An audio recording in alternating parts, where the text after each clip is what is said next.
happens when a political party stops seeing violence as a last resort and starts treating it as a solution? When ICE kidnappings become entertainment? When bombing campaigns are defended with smirks and sound bites? We've got several Republican leaders in several separate moments and one chilling message: violence is American. And if you think I'm exaggerating, wait until you hear what they actually said. Let's start with the real threat stated plainly, like he's reading the weather forecast. Again, we're going to keep doing this job. I started back in March saying if this hateful rhetoric continues, there's going to be bloodshed. And the left went crazy. How dare I say that? I'm a fear monger. Well, unfortunately, I was right. There's been a lot of death, either of detainees that were shot by a sniper in Dallas or people that attacked an ICE facility, and the threats on ICE officers. In the rhetoric, if it doesn't slow down, we haven't seen the end of it. There will be more bloodshed. There's been a lot of death. If the rhetoric doesn't slow down, we haven't seen the end of it. There will be more bloodshed. That's Tom Homan, or as the internet lovingly refers to him as Hammond, Trump's border czar. Right-wing politics runs on fear. That's why they use messaging like law and order, protect the border, defend our country to rile up the base. This repeated messaging encourages folks to check their judgment and act in the name of the promise of safety. And violence becomes the proof that someone is finally doing something about the chaos. They become a hero. Snatching violent gang members from an elementary school pickup, we know that they're not really violent gang members. And of course, it's no surprise that this fear is also profitable. The US defense industry alone is worth over $800 billion annually. Private prison corporations rake in the billions. Border security contracts continue to expand and grow. Outrage-driven media turns fear into ratings and ratings into revenue. Every raid, every crackdown, every bomb drop means more money. Compassion doesn't seem to pay, but conflict does, and that's why capitalism lives, laughs, and loves. And the psychology backs this up. Political psychologists like Bob Altmaier and Karen Stenner have studied people drawn to authoritarian movements. And these people share one common core fear.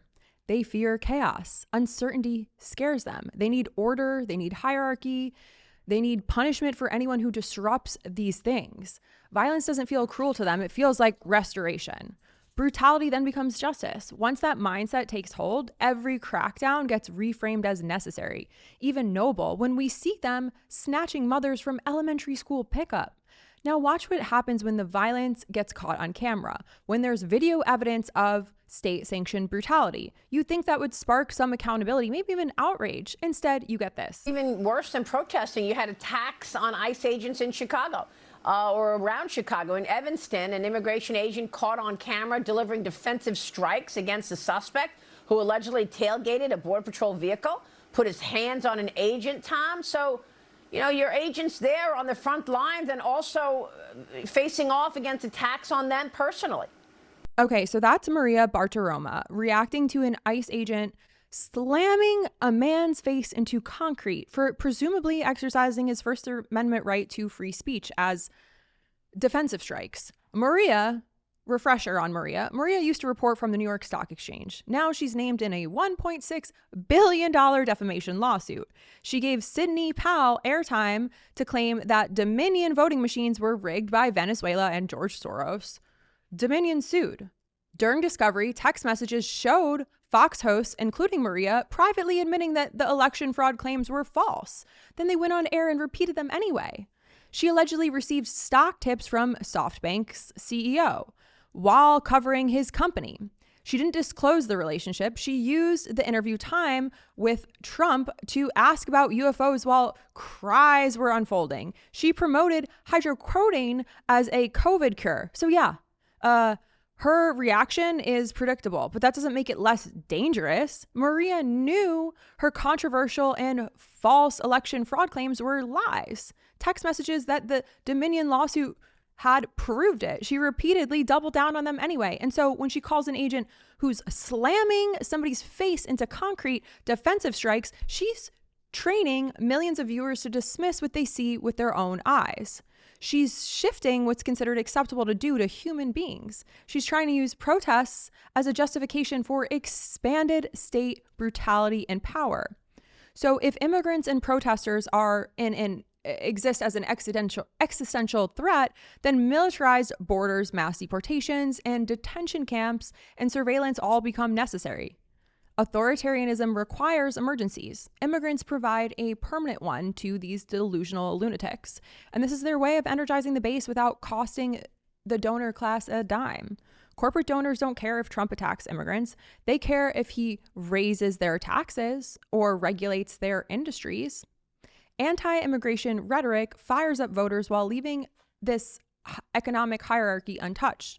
Look what else Homan had to say. Bottom line is in sanctuary cities, Maria, which people don't talk about a lot, where we have to go into the community and find a public safety threat because a jail released them without notifying us. When we go in the community and find that bad guy, many times they're with others. Others are in the country illegally, but may not have a criminal history. But guess what? They're coming too. ICE is no longer going to turn a blind eye to illegal aliens in this country. Hammy is saying outright when he's talking about these people, he's calling them the bad guys. He's talking about immigrants and anyone with them, children, other neighbors. It doesn't matter if they've done anything wrong at all. It doesn't matter if they're just in the same house or in the same neighborhood or in the same complex or community. You're a bonus arrest to support their violent quotas. And listen, immigrants, in particular, Latino communities, are the scapegoat. When people feel economic anxiety or they feel some sort of cultural displacement or fear about the future, blaming immigrants is much easier than confronting systemic issues like wage stagnation, corporate greed, or automation. Immigrants become the visible enemy instead of the invisible forces actually harming working class communities. Doing this activates tribal psychology. Research shows that authoritarian-leaning voters respond strongly to threats against the in-group. Framing immigrants as invaders, criminals, or job stealers triggers fear and loyalty. It's us versus them. And that binary makes people easier to mobilize and to control. This also very intentionally distracts from policy failures. When your healthcare plan collapses or your tax cuts benefit the ultra wealthy, you need a different story. Immigration, caravans, MS-13. These are narratives that dominate the news cycle and shift attention away from legislative failures. It's historically effective. Every authoritarian movement needs an outsider to demonize. It was the Jewish people in Nazi Germany. And we're seeing it's the Tutsis in Rwanda. We're seeing it in Myanmar with immigrants. And in America, I'll cut this part out. We're seeing it with immigrants in America. The pattern is consistent. They're dehumanizing a group, claiming that this group is destroying the nation and stealing from them. And then they use that to justify violence, state-sanctioned violence against them. They try to play it off like we're protecting your people, which brings me to the most haunting admission of them all. Lindsey fucking Graham. He recognized Jerusalem as the capital of Israel. Why? Because if you got a problem with that, take it up with God. He's the guy that did it, not Trump. So I just want to say, I feel good about the Republican Party. I feel good about where we're going as a nation. We're killing all the right people and we're cutting your taxes.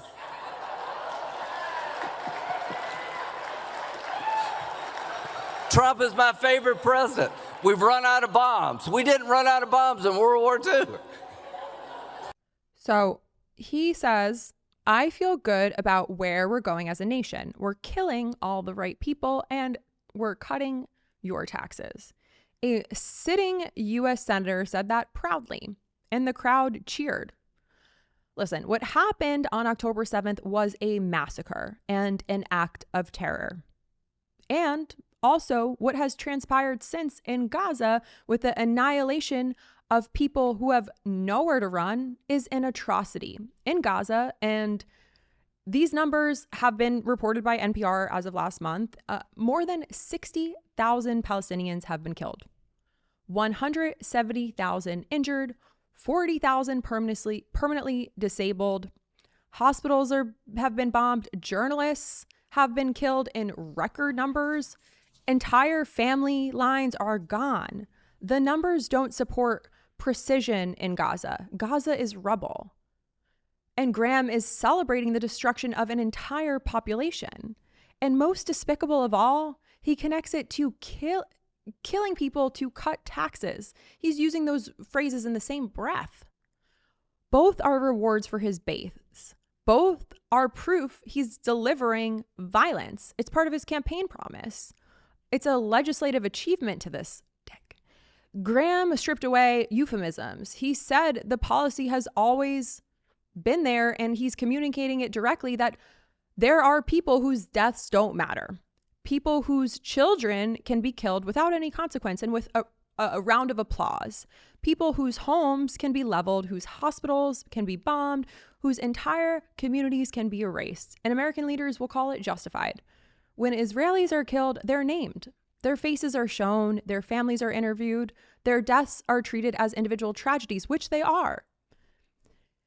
And when Palestinians are killed in far greater numbers, there's statistics. The Gaza Health Ministry reports numbers without names, deaths without any humanity, the ones who can't retaliate in ways that threaten American interests. Those ones are whose deaths don't disrupt oil markets or destabilize allies. This is why Graham pairs it with tax cuts.